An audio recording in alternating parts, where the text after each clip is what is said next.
Pyro stash for salubong 2027, no?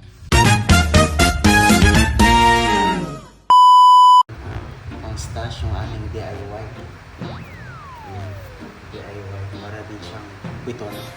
Pero small. Makatawag na itong baby piton. No? DIY ito from the scratch. No? Lifter hanggang sa ulo ay DIY. Una natin bubuksan itong Wheaties by Librilla. Wheaties Black. Regular.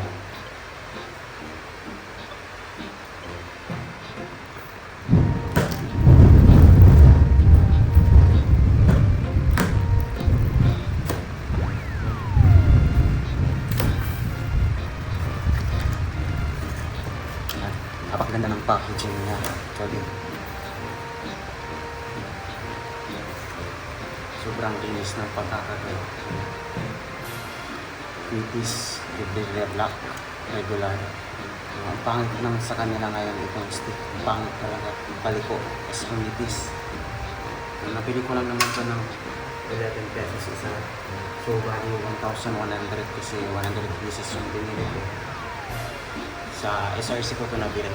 Sa ibang mga store, nabibili nila ito ng mga 12, 13. Pero sa SRC, sobrang mura. Ang kulit nila.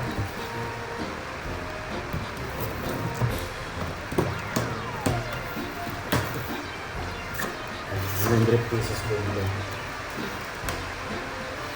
Ganda ng konti ngayon. Dati pa naman, maganda pa rin.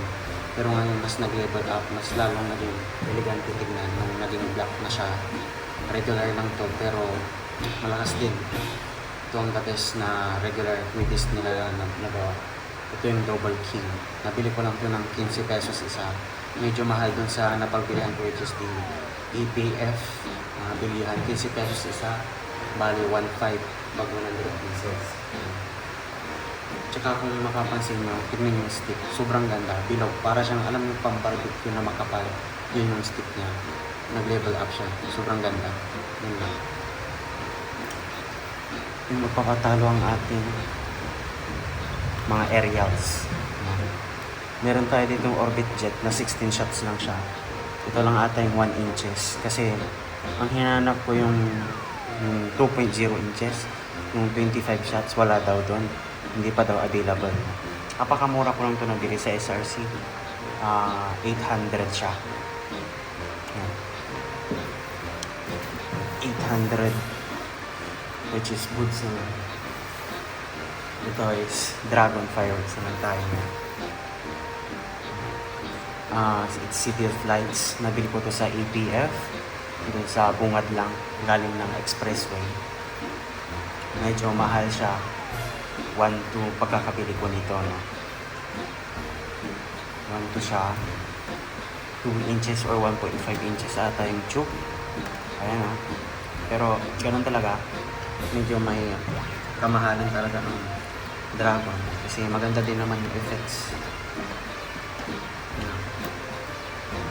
Ayan. So, yun. Hindi pa available yung mga dati kong binibili. Yan pa lamang ang available ngayon. Pero sana makabalik tayo doon. Hanggat mas maaga, nag-ipon na tayo ng stash kasi pamahal ng pamahal. Hanggang doon na lang mga kapyromatics. Salamat.